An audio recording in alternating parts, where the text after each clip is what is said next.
Hey guys, welcome back to my channel. So I'm doing another 24 hours read with me challenge, and no, I'm not going to be doing it all in one day. I'm going to do it over multiple days, but I want to see how much I can read over the 24-hour period mark. Anywho, I'm going to be starting off with Punk 57 by Penelope Douglas, and it's the book that I'm currently reading.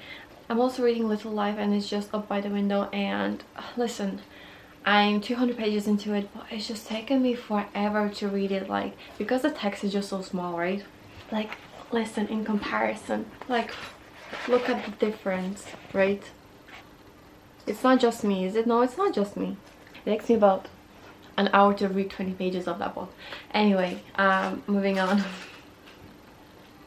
I know, I blabber on a lot, but I'm going to start off with this, and I kind of have an idea of what books I want to read, but then I'm a mood reader, so I don't know.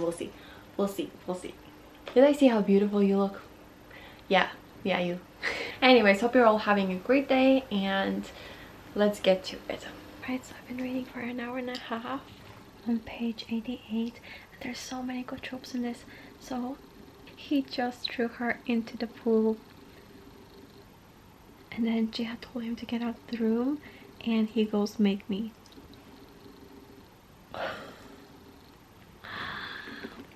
One thing I will say, I love Penelope's writing, but for sure this one isn't as degrading as Corrupt. Corrupt was just so degrading. Okay, so there's a good bit of mystery happening, because obviously the FMC knows MMC, but then what's the story with his sister? How is this all going to play out? Like, I'm just so freaking curious.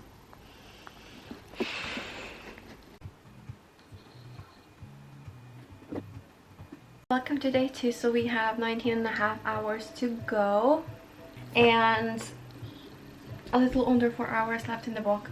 So I finally know why he's been calling her rocks, and I've never ever heard that phrase said before. No one said that. You guys, listen to this. Just go, don't think. I wonder how many people who got prison sentences said the same thing when they committed their crimes. I love the fact that they're both up to no good. They're causing trouble. I love that. No freaking way she's gonna pull a Chriselle Stars move. If you know, you know. If you know, you know. Breaking and entering like a pro. Like a freaking pro. Ooh. Okay, so I've just finished better. Alright, so I just finished Punk 57, and we have 15.5 hours to go. So I'm going to be starting Icebreaker. Another romance. Surprise, surprise. This one is a hokey romance. Now let's talk about Punk 57. Now, do you know what? This one I did give it. Do you know what? This one I did give 4 stars purely because a lot of reviews were like saying this is purely smut. Like, listen, this wasn't purely smut. Like, there were a couple scenes in it, spicy scenes. See anything, so Alexa, stop. And in comparison to Corrupt, right? Listen to me. In comparison to Corrupt, this one was a lot more subtle. Like, there was an actual backstory. There was mystery. It wasn't just, you know, smut. So I don't know where people are getting that from, but I literally will compare it to reality TV. It could be absolute garbage, but could be so entertaining, and that was me. I'm purely here for the vibes and vibes alone, and I like the fact that, like, the romance in it was, you know, this tattooed kind of bad boy misfit with, you know, a cheerleader. I thought that was, like, not something that I read often, or have I even read something like that before? Probably, I don't remember, to be honest. But yeah, I thought it was good in that kind of comparison, so I prefer this one over Corrupt in a sense because it wasn't as degrading, because Corrupt was really degrading. But I love the Corrupt Devil's Night world, like the whole masked man and up to no good and up to mischief, and I just, like, that's me. Like, I'm just here for the vibes. I enjoyed it. I will have to say that. Oh, and before I forget to mention, like, towards the end there was a scene with 3 of the 4 horsemen from the Devil's Night, and like, do you know what? They're actually my favorite psychotic characters that I've read about. Like, I've read a good few psychotic characters. Something about the Devil's Night series. Alright, welcome to day 3. So I a little under 12 hours left to read. Can you see that? And I'm about 30% into the book. First of all, I love the fact that it's dual POV. It automatically always makes the book so much better. And I was really scared that I'm not gonna like the book because like so many people were like saying that, oh, this is just pure spice. In fairness, it does start around 20% mark, so it is a little bit too soon. But you know what, I actually don't mind it in this book.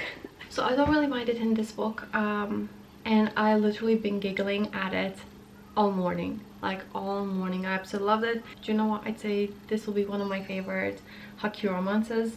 I know From Look Up With Love is at the very top of the list. Like, I haven't found a book that I've been absolutely obsessed with and gave it 5 stars, but that Look Up With Love I gave 4.75. I absolutely loved it. It's not really hockey romance, but it is ice skating romance, and I love the fact that in this book you actually get hockey scenes, because like, how disappointing is it reading a hockey romance without the hockey scenes?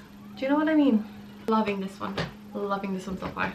Do you know what, I think I'm actually like full on 100% in love with Nate Hawkins. Like, oh, he's such a book boyfriend. So he's about to become her stalker. Probably PG rated, maybe not PG rated, but listen to this.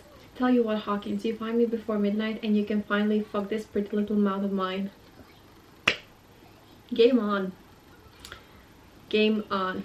He's just so freaking jealous, and I love that. I'm here for that. I'm actually serious. Like, this might I can't speak. I'm actually being serious. This might very be my 5-star book. Like, I haven't giggled and kicked my feet at a book this much in so long. Alright, so I reached the 44% mark and I'm kind of getting bored. And they already had their argument, and I'm just like, it's not even halfway through the book but they already had their argument. I'm like, don't tell me that for the next, I don't know, god knows, 40-30% they're going to, I don't know, not be together. Like, come on, it's so pointless. No. But I've a little over 9 hours left to go, so we're not doing too bad. Morning, you guys. So welcome to day 4, and I've only left 6.5 hours to go, so not too bad. And we are 63% into the book. It's over 400 pages long. Like, yeah, it kind of has a couple spicy scenes, but when you reach about, did I say 40%-ish mark, when they kind of had their argument, after that, I think it was that they made a deal that they're going to be platonic, because like there's something happening in the plot, and so they're taking a little pause. So from then on there isn't much of it. Like, there is an actual storyline to it, like there is actual plot. So I like it. I genuinely like it. And Nate Hawkins, I will say, is one of the best bookmen out there, and he's just so cute, so thoughtful. The things that he does, his friend group is like so wholesome. I love it. But I'm a little bit scared because like, if I like the first book so much, I feel like the second book I might hate. Yeah, I guess we'll have to see. Hey guys, so I'm currently at the beach, and yes, it's day 4, if not day 5. Listen, reading for 24 hours, it's been taking me forever. It's pretty much read with me in a week. Okay, so we have a little under 3 hours left to read and an hour 15 left in the book. So like 10% more to get through the book. I don't know, it's long. It's a long book. That's all I can say. I think if it was like shorter, can I talk? I think if it was shorter, it would have been absolutely my 5-star book. Absolutely, no doubt. But because it's a little bit too long for my preference, again, I don't know. Alright, so I just finished Icebreaker. I genuinely loved it. I just kept getting bored of parts because like, it was a little bit long.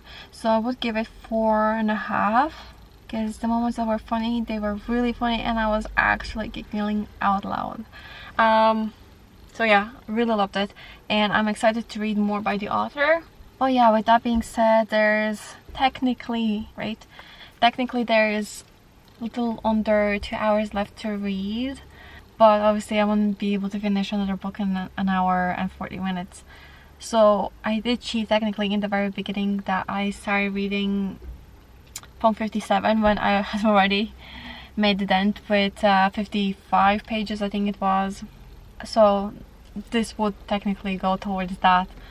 I just didn't realize that I wanted to do the 24-hour read with me until I started already the book. And yeah, I just kind of wanted to end it here and say thank you so much for watching, and I'll see you in my next one.